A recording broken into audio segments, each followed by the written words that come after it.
दोस्तों जितने भी स्टूडेंट्स किसी भी तरह के जुगाड़ से या मैं कहूं सेटिंग करके डॉक्यूमेंट्स लेते हैं, मतलब किसी भी तरह से उन्होंने बैकडेटेड डॉक्यूमेंट ले लिए या कोई भी तरीके से नॉन अटेंडिंग प्रोसेस के थ्रू भी अपने डॉक्यूमेंट्स ले लिए।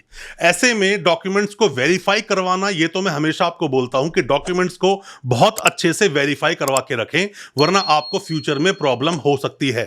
सिर्फ यही नहीं कि आप जॉब में लगाओगे बाद में प्रॉब्लम होगी, सिर्फ यही नहीं कि आपने वेरिफिकेशन के लिए भेजा आपको प्रॉब्लम हो गई या फिर डॉक्यूमेंट्स आपके फर्दर नहीं निकल रहे हैं।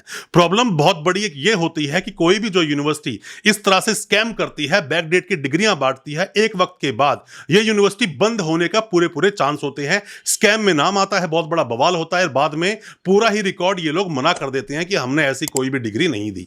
बट आपके पास बहुत अच्छे वेरिफिकेशन के अगर रिकॉर्ड्स होंगे तो कम से कम आप क्लेम कर सकते हो, कम से कम आप चैलेंज कर सकते हो और यूनिवर्सिटीज डिसॉल्व तो होती है, वापस से बन जाती हैं। तो क्या समस्याएं हैं, कैसे कैसे प्रॉब्लम सामने होती हैं, इंस्टीट्यूट्स कैसे फंस जाते हैं, कंसल्टेंट्स के बहुत काम की वीडियो है और काम की वीडियो है स्टूडेंट्स के लिए भी। वीडियो को पूरा देखिए, समझें। ज्यादा कुछ जानने के लिए दोस्तों बने रहिए हमारे इस वीडियो के साथ। नमस्कार दोस्तों, फिर एक बार स्वागत करता हूं आप सभी का अपने इस यूट्यूब चैनल पर जिसका नाम है यूनिवर्सिटी इंडिया और मेरा नाम है वीरेंद्र वर्मा। दोस्तों सवाल बहुत सारे आते हैं अक्सर स्टूडेंट्स के हमारे पास में, जो हम वीडियोस बनाते हैं स्टूडेंट्स के लिए, कंसल्टेंट्स के लिए, इंस्टीट्यूशंस के लिए, और जिसको देखकर बहुत सारे स्टूडेंट्स ने काफी हेल्प ली और काफी स्टूडेंट जो बैकडेट डॉक्यूमेंट लेने वाले थे उन्होंने नहीं लिए। दोस्तों मैं 5 तरीके से बताऊंगा क्या क्या प्रॉब्लम्स होती हैं, क्या सॉल्यूशंस हैं। सबसे पहली बात, जब भी किसी यूनिवर्सिटी में बहुत बड़ा स्कैम होता है और स्कैम के बाद जब उस यूनिवर्सिटी का उस स्कैम में नाम आता है, पुलिस इन्वेस्टिगेशन होती है, रिपोर्ट फाइल होती है, बाद में यूनिवर्सिटी को डिसॉल्व करने के लिए बातें शुरू हो जाती हैं, मतलब यूनिवर्सिटी को बंद कर दिया जाना चाहिए, यहां बातें शुरू हो जाती हैं।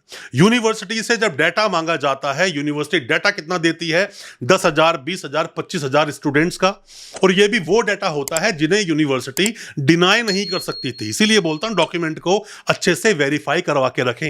ये वो डाटा है जिसे यूनिवर्सिटी डिनाई नहीं कर सकती, स्टूडेंट्स के पास प्रूफ है। पर हकीकत में देखा जाए, एक यूनिवर्सिटी जो 20,000 स्टूडेंट्स का डाटा देती है, उसने डिग्रियां कितनी बांटी होंगी? लाख, 2 लाख। तो बाकी स्टूडेंट्स का क्या होगा? क्योंकि स्टूडेंट्स ने पैसा देकर डिग्री खरीदी है, चोर चोर मोसेरे भाई। तो होता क्या है कि स्टूडेंट की भी उतनी ही गलती जितनी यूनिवर्सिटी की गलती है।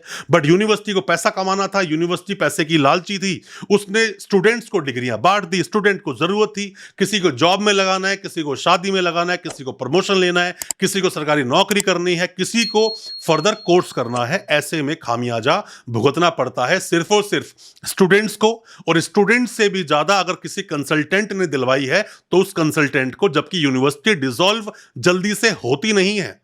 आप खुद बताइए कौन सी यूनिवर्सिटी डिसॉल्व हुई? डिसॉल्व हुई तो वापस खुल गई। अगर वो यूनिवर्सिटी सेम नाम से नहीं खुली तो दूसरी यूनिवर्सिटी को हैंडओवर दे दिया गया, पर यूनिवर्सिटी चल रही है। जितने स्टूडेंट्स ने डॉक्यूमेंट्स लिए उनका क्या? बाद में वो वेरीफाई तक नहीं होते। इसीलिए बोलता हूं डॉक्यूमेंट्स को वेरीफाई करवाएं। इसीलिए बोलता हूं कंसल्टेंट्स को, इंस्टीट्यूशंस को, कि सभी लोग जितने भी इंस्टीट्यूट वाले हैं वो एसोसिएशन का पार्ट बने। जो इंडियन एसोसिएशन है इंस्टीट्यूट्स की, उसके बारे में कई बार मैंने आपको बताया है, कॉन्टैक्ट करें और उसका पार्ट बने, क्योंकि प्रॉब्लम्स तो आपके साथ होंगी और होती रहती है।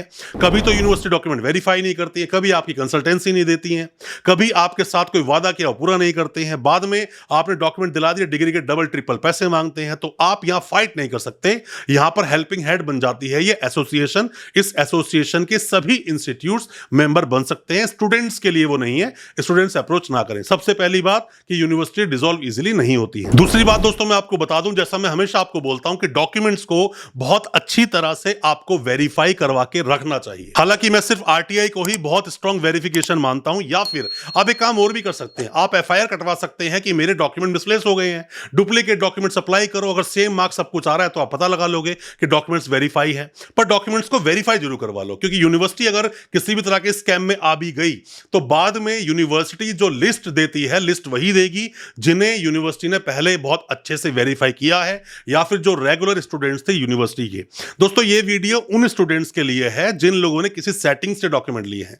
यह वीडियो उन लोगों के लिए है जिन्होंने नॉन अटेंडिंग वे में कोई डॉक्यूमेंट्स लिए हैं। यह वीडियो उन स्टूडेंट्स के लिए है जो कि किसी भी तरह के जुगाड़ करके डॉक्यूमेंट्स को हासिल कर चुके हैं, और उन सभी इंस्टीट्यूट्स के लिए है जो इस चीजों में इन्वॉल्व हैं और परेशान होते हैं यूनिवर्सिटीज की हरकत की वजह से। यह सबके लिए जरूरी है। इंस्टीट्यूट वालों को बताया, एसोसिएशन ज्वाइन करेंगे तो एसोसिएशन आपके हैंड से फाइट करेगी और वो आपका एक हेल्पिंग हैंड बन जाएंगे। अब हम बात करते हैं तीसरी प्रॉब्लम की, जो अक्सर स्टूडेंट्स के सामने और कंसल्टेंट्स के सामने आती हैं। अब दोस्तों होता क्या है, क्योंकि आपके पास प्रूफ्स नहीं है, इसीलिए ये यूनिवर्सिटीज आपको आंखें दिखाती हैं। पहले कंसल्टेंट से पैसा ले लिया, डॉक्यूमेंट्स स्टूडेंट्स के दे दिए, बाद में जब वेरिफिकेशन कराने पहुंचते हो तो आपको ही भला बुरा बोलते हैं, उल्टा सीधा बोलते हैं, इवन कि आपका कॉल तक पिक नहीं करते हैं। स्टूडेंट्स जिन लोगों ने क्या यूनिवर्सिटी को विजिट ही नहीं किया, उनके साथ तो और ज्यादा प्रॉब्लम है। डॉक्यूमेंट तो आपने ले लिए, अब डॉक्यूमेंट लेने के बाद साल 2 साल बाद जब यूनिवर्सिटी जाते हो तो डिग्री की डबल ट्रिपल फीस मांगी जाती है, जो कि देना इजी नहीं है, जो कि कंफर्ट जोन से आउट हो जाता है, आपका मतलब पॉकेट अलाउ नहीं करती है। तो यह भी बहुत बड़ी प्रॉब्लम है। आपके पास कोई भी एविडेंस है ही नहीं, आपके पास आपका कोई भी एडमिट कार्ड नहीं है, फीस की रसीद नहीं है, आपके लाइब्रेरी कार्ड नहीं है, या फिर आपने एग्जाम दिया ऑनलाइन रिजल्ट नहीं है। ये बहुत सारी चीजें ना होना ही आपको फंसाने का एक सबब बन जाता है। इसीलिए मैं हमेशा मना करता हूं कि बैकडेट काइंड ऑफ जो डिग्रीज होती हैं, ऐसी डिग्रीज को नहीं लेना चाहिए। सिस्टमैटिकली कीजिए, बेशक नॉन अटेंडिंग के वे में आप चले जाइए, पर ऑनलाइन एजुकेशन का भी ऑप्शन है, डिस्टेंस एजुकेशन का भी ऑप्शन है। बैकडेट के चक्कर में मत पड़े, आपके पास प्रूफ नहीं होते हैं, बाद में यूनिवर्सिटी डिसॉल्व होती है और आपका डाटा पूरी तरह से यूनिवर्सिटी से हटा दिया जाता है। अब दोस्तों हम चौथी बात करते हैं, जो अक्सर देखा गया है, कोई भी जो यूनिवर्सिटी है, हालांकि अब तो ऐसा हो गया है कि जो काउंसिल कोर्सेज हैं, जैसे कि एलएलबी की बात करूं, डी फार्मेसी की बात करूं, या किसी भी काउंसिल बॉडी, या जैसे हम बीएड आप लोग करते हो, इनकी बात करूं, तो अब जो काउंसिल बॉडीज हैं उन्होंने लिस्ट मांगना शुरू कर दिया है। पहले क्या होता था ऐसी यूनिवर्सिटीज में कि सीट होती थी 100 और एडमिशन लेते थे 1000, 2000, 5,000 तक। अब ऐसा नहीं होता, पर आपका वेरीफाइड लिस्ट में अगर नाम है, मान लीजिए कि आपने किसी यूनिवर्सिटी से डी फार्मेसी किया, आप स्टूडेंट हैं या आप कंसल्टेंट हैं, आपने किसी को डी फार्मेसी करवाया, उसके पास जो अप्रूवल था सिर्फ 120 सीटों का था, 600 एडमिशन यूनिवर्सिटी ने ले लिए। अब जितने भी वेरीफाइड स्टूडेंट्स हैं जिन्होंने यूनिवर्सिटी अकाउंट में पेमेंट की है, एडमिट कार्ड है, सब चीजें हैं, वो तो बच जाएंगे, क्योंकि यूनिवर्सिटी को वेरीफाई करना ही पड़ेगा। आरटीआई लगा के वेरीफाई करा चुके हैं तो वेरीफाई करना ही पड़ेगा, वो एक गवर्नमेंट वेरिफिकेशन एक प्रोसेस है, या फिर सारे सबूत स्टूडेंट के पास से मना नहीं कर सकती। बट उन स्टूडेंट्स का क्या जिन्होंने सिर्फ बैक डेट में डॉक्यूमेंट ले लिए, उसके बाद वेरीफाई नहीं करवाए, यहां पे आपके साथ प्रॉब्लम खड़ी हो जाती है। बाद में ये यूनिवर्सिटियां आपको आंखें दिखाती हैं, बाद में आपको वेरीफाई करने से मना कर देती हैं, और वेरीफाई करते भी हैं, डबल ट्रिपल 4 टाइम पैसा आपसे मांगा जाता है। ऐसे में कंसल्टेंट फंस जाता है। कंसल्टेंट को बहुत तरह की प्रॉब्लम्स होती हैं। आप कोई भी कंसल्टेंट हैं और कंसल्टेंट चाहता है हेल्पिंग हैंड, कि आपकी लड़ाई एसोसिएशन लड़े। तो जो मैंने आपको बताया था, ऑल इंडियन जो एसोसिएशन है इंस्टीट्यूट्स के लिए, आप वहां कांटेक्ट करेंगे, आप अपनी प्रॉब्लम्स को बताएंगे, एसोसिएशन का मेंबर बनेंगे, तो कम से कम आपको प्रॉब्लम्स को फेस करना नहीं पड़ेगा और इजीली अपनी प्रॉब्लम से आप बाहर निकल पाएंगे। पर मैं आपको यही बोलूंगा, बैकडेटेड तरीके से डिग्रियां आपको ना तो किसी को दिलानी चाहिए और ना आपको खुद लेना चाहिए। एडमिशन लीजिए, प्रॉपर तरीके से एग्जाम अटेंड कीजिए, प्रॉपर तरीके से पेमेंट कीजिए, एडमिट कार्ड लीजिए, आईडी कार्ड लीजिए, जितने भी एविडेंस हो सकते हैं लीजिए।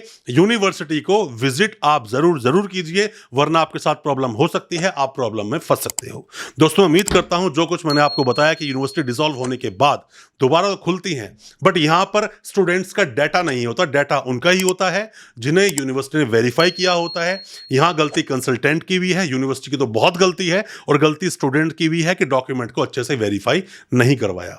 मैं उम्मीद करता हूं आज का जो हमने बताया आपको, ये सब आपको समझ आया होगा। हमारी वीडियो को ज्यादा से ज्यादा अपने दोस्तों, परिजन, परिवार तक शेयर करें ताकि वो भी अपने आप को जानकार बना सके, और हमारे चैनल को सब्सक्राइब करना बिल्कुल ना भूलें, साथ में लगा बेल आइकन जरूर दबा दें ताकि इसी तरह की जो एजुकेशनल वीडियोस आपके लेकर आते हैं वो आप तक पहुंच सके सबसे पहले। बहुत बहुत शुक्रिया, तो धन्यवाद हमारी इस वीडियो के साथ बने रहने के लिए।